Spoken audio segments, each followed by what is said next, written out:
माबायदि सार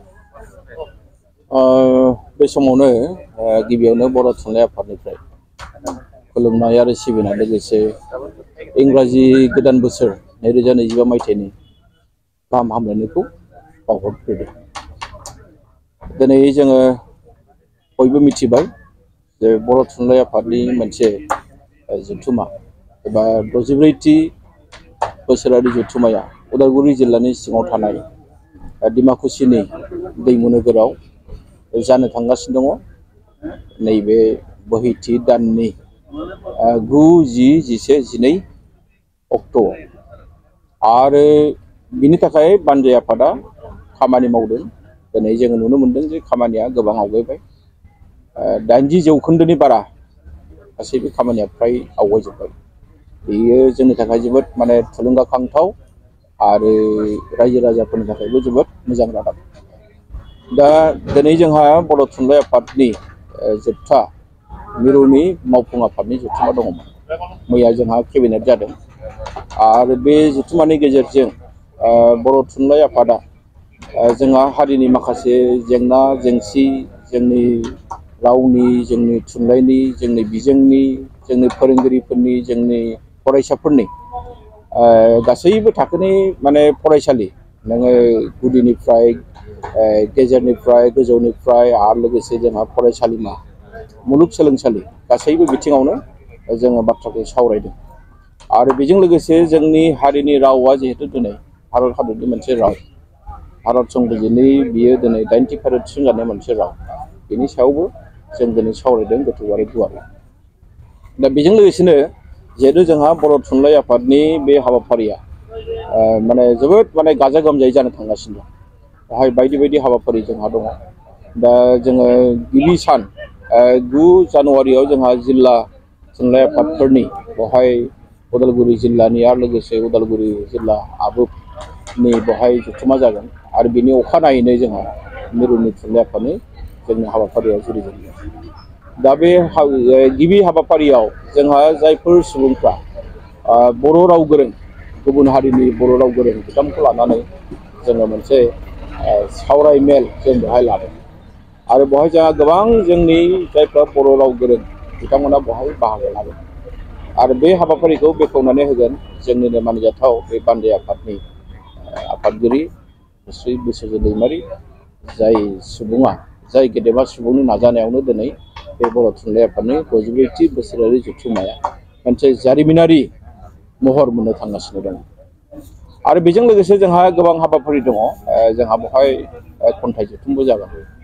दा बेनि अखानायै जोंनि बर' थुनलाइ आफादनि जेनोखि 10 जानुवारियाव जानो गोनां जि हाबाफारि, बे हाबाफारियाव जोंनि आसामनि रायजो बेंगिरि बिथाङाबो बाहागो लागोन।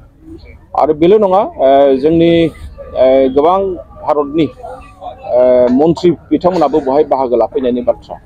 बेजों लोगोसेनो जोंनि गुबुन गुबुन आयदायाव जोंहा बेवहाय सावरायमेल दङ। जोंनि जायफोर बर' फिसाफ्रा IAS, IPS साख्रि मावनानै दङ बा जायफ्रा आजिरा मोनबाय बिथांमोनाबो बेवहाय बाहागो लागोन।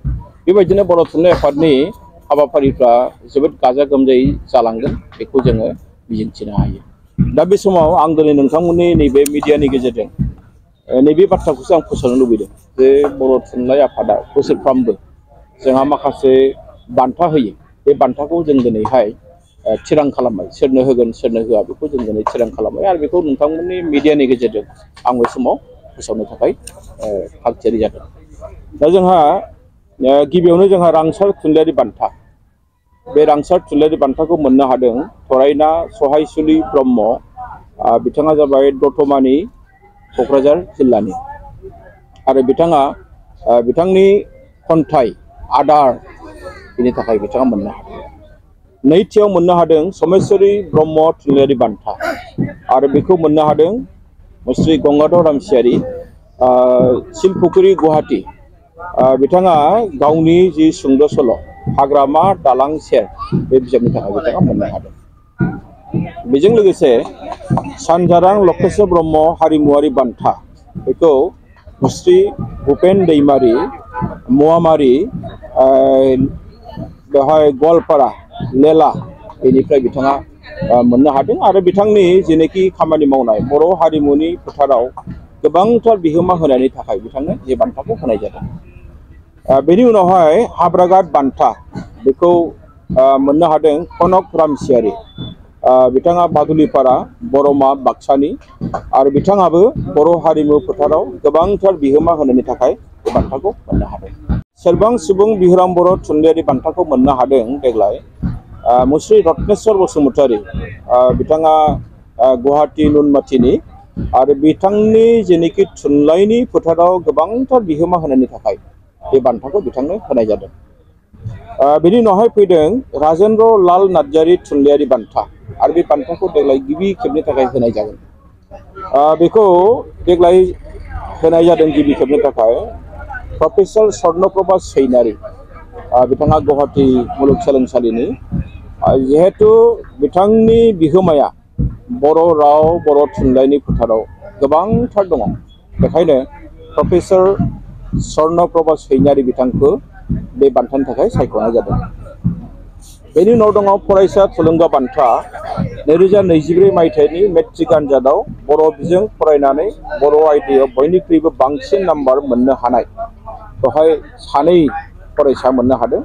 बेयाव जाबाय थरायना दैजिरि बसुमतारी, बिथाङा देउरिगाव रौता उदालगुरिनि, आरो सासेया मोननो हादों मुस्रि बिरफुं गयारि बल्लामगुरि गसाइगाव। आरो बिथांमोना 2024 मायथाइनि मेट्रिक आनजादाव बर' आयदायाव 100 जौखोन्दो मोननानै उथ्रिनो हानाय फरायसा। बेजों लोगोसे सुबुंथिनि थान्दै मुंख्लं बिनेस्वर ब्रह्म मावरिया हावरिया फरायसा थुलुंगा बान्था 2024 मायथाइनि बे बान्थाखौ मोननो हादों थरायना बिदां मोसाहारि हल्थुगाव क'क्राझार जिल्लानिफ्राय बिथाङा मोननो हादों। बिनि उनावहाय हांमाश्री ब्रह्म फरायसा थुलुंगा बान्थाखौ मोननो हादों मुस्रि लुकास बर' भगतपारा उदालगुरि आरो बिथांनि बान्थाया जाहैबाय जौसिन फरायसालिनि जोबथा आनजादाव बर' आयदायाव बयनिख्रुइ बांसिन एबा 97 जौखोन्दो मोननो हाना आसामनि मादावनो गासै 465 मोननो हानाय फरायसा। दा बे जाबाय बर' थुनलाइ आफादनिफ्राय देग्लाय जाय जायनो बान्था होगोन बे बान्थाखौ नोंथांमोननि गेजेरजों फोसावनाय जाबाय। आरो बेजों लोगोसे देग्लाय बर' थुनलाइ आफादा गासै गां 16 बिजाबफोर जोङो दिहुनदों आरो बेखौ जों बेवहाय फोसावनाय जागोन। बेखौ जोङो बेखेवगोन 10 जानुवारिनि जोंनि हाबाफारिनि गेजेरजों। आरो बेखौ बेखेवना होगोन आसामनि जोंहा मानजाथाव मन्थ्रि उरखाव ब्रह्म बिथाङा। दा जोंहा मा मा बिजाब जों दिहुननो लादों आं बेखौ नोंथांमोननि मिडियानि गेजेरजों मिथिहोनो थाखाय आवगायदों। जोंहा आबौ खबाम राजा पार्ट 2 बे बिजाबखौ जों देग्लाय दिहुनबावगोन। आरो बेखौ लिरदों उत्तम चन्द्र केरकेटारि। बिथांनि लिरनायखौ सुजुनानै बे बिजाबखौ दिहुननाय जादों। थावख्रि लुनाय, ना गुरनाय आरो गोबां बेखौ लिरदों मुस्रि मुकुट प्रसाद बर' बिथाङा। आवसारि बेखौ लिरदों गपिनाथ बरगयारि। अख्राङा मिन्थिया अखानि थं बेखौ लिरदों थानेस्वर गयारि। मुगानि फाखन बेखौ लिरदों थरेन बर'। सोरजि आरो जिउनि बेसेन मोन्दांथि उथ्रिसार खुंगुर बसुमतारी। नीलकमल ब्रह्मनि सोरजि बिहुं उथ्रिसार खुंगुर बसुमतारी। गोमोरनो रोङै हाबिलास जनिल कुमार ब्रह्म। सनास्रिनि सनाथि मोदै देरसिमा खुंगुर बसुमतारी। गोरोन्थिया आंनि अजित कुमार ब्रह्म। गाहाम सोलो बे गथ' थुनलाइ उख्रांगोरा नार्जारी। बाथौ महाकाव्यम बेखौ सासे नेपालि सुबुङा लिरदों। बिथांनि मुङानो जाबाय संस्कृत पण्डित बिद्यापति दाहाल। बेखौबो देग्लाय दिहुननाय जागोन। गोदान रादाब बेखौ लिरदों चक्रधर ब्रह्म बिथाङा। बेजों लोगोसे जोंहा जोंनि गेजेराव बेसेबांबा बोसोर मोनसे जेंना जानानै थानाय बानान खान्थि, बे बानान खान्थियाबो देग्लाय स्र' जाबाय। बेखौबो जों बे जथुम्मानि गेजेरजोंनो बेखेवगोन। आरो बेनो जाबाय बर' रावनि बानान खान्थि। बेखौ जोंनि बर'नि माखासे रोंगौसा बर'नि बिबुंगोरा जोंनि बर'नि रावगिरि बिथांमोना बेखौ स्र' खालामनानै दिहुनबाय। बेबो बेवहाय सेबखांजानानै बेखेवजागोन। बे मोनसे जोंनि थाखाय जारिमिनारि। आरो बेजों लोगोसे जोंनि बोसोरारि खुगा लाइसि बड' बेखौबो बेवहाय दिहुननाय जागोन। बेखौ जिहेतु जोङो दिहुनखायो। दानथामारि लाइसि बड' बेखौबो जोंहा दिहुनखायो। बेखौ आरोबाव दिहुनजानाय जागोन। गासै बर' थुनलाइ आफादनि नैबे जथुम्मायाव बर' थुनलाइ आफादनिफ्राय गां 16 बिजाबफोरखौ दिहुननाय जागोन। बेखौ आं दिनै बे नोंथांमोननि मिडियानि गेजेरजों फोसावनाय जाबाय। आरो बेनि अनगायैबो जों दिनै बयबो मिथिगौ जे उदालगुरिनि सिङाव थानाय नैबे डिमाकुसिनि दैमु नोगोरनि बिखायाव जानो थांनाय बर' थुनलाइ आफादनि जथुम्मा, बे जथुम्माखौ लानानै जोंनि उदालगुरि जिल्लाल' नङा, गासैबो जायगायावनो दिनै बयनिबो गोसोआव मोनसे मा होनना बुंदों जे मिथिनो लुबैनाय, नायनो लुबैनाय मोनसे गोसोखौ जों नुनो मोनदों। आरो बेवहाय जों मिजिंथिदों जे बर' थुनलाइ आफादनिफ्राय जोङो सानदोंमोन 17,000नि बारा माने थान्दैफोर सफैगोन। जों दिनै आन्दाज खालामदों जे बेवहाय माने 20,000नि बाराबो फैनो हागौ थान्दैफ्रा। जोंहा बेवहाय नेपालनि बर' फिसाफोर फैगोन, जायखौ जों मेसे होननानै बुङो। जोंहा बांलादेशनि बर' फिसाफोर फैगोन, जायखौ जोङो त्रिपुरि होननानै बुङो। आरो बेजों लोगोसेनो जोंहा मेघालयनि बर' फिसाफोर फैगोन, सोनाब बंग'नि बर'फोर फैगोन, दिल्लीनि बर'फोर फैगोन, आसामाव थानाय खना खनला गासैबो जायगानिफ्राय दिनै बर' फिसाफ्रा बेवहाय बाहागो लाफैगोन। जायफोर जिल्लाया आगोलाव फैफेराखै, दिनै तिनसुकिया बादिनिफ्राय दिनै बेवहाय बाहागो लाफैदों। बे जोंनि थाखाय जोबोद मोजां। आरो जों बे खाबुआवनो जोंनि बर' हारिनि राव, थुनलाइ, जोंनि बिजों जोङो गोबां थांखि लादों।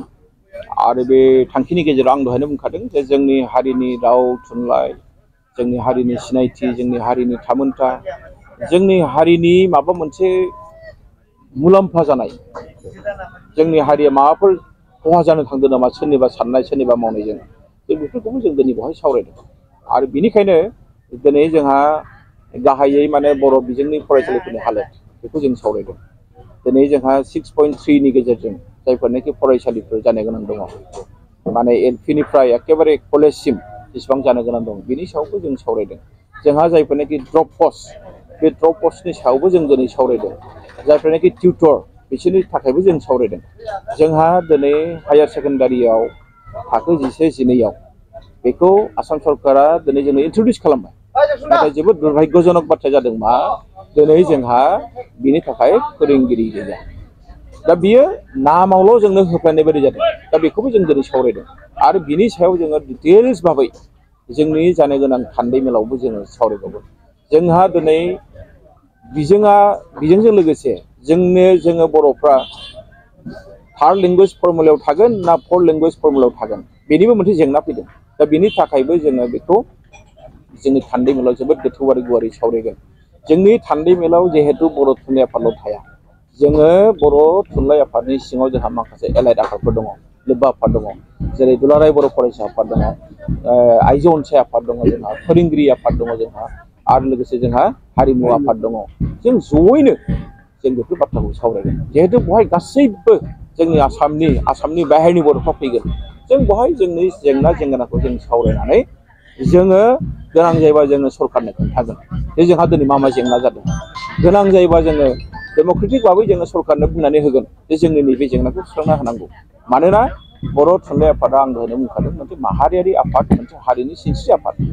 जोङो मोनसे अराजनैतिक मोनसे आफाद। जोङो हारिनि थाखाय बुङाबा सोर बुंनो? जोंनि हारिनि थांनाय थैनाय, जोंनि हारिनि अभाब अभियोग, बेखौ जों दिनै नुयिबायदि थायोब्ला जोंनि आफादा खिन्थु बेवहाय माने हारिनि थाखाय मोनसे जबाबदिहि जानानै थानांगोन। जों बेखौ लुबैयाखै। जों जि नुदों बेखौ जों बुंनांगोन। बेखायनो मिजिंथिदों नैबे बर' थुनलाइ आफादनि 64थि जि बोसोरारि जथुम्मा जानो थांगासिनो दङ, जारिमिनारि जथुम्मा जागोन बियो।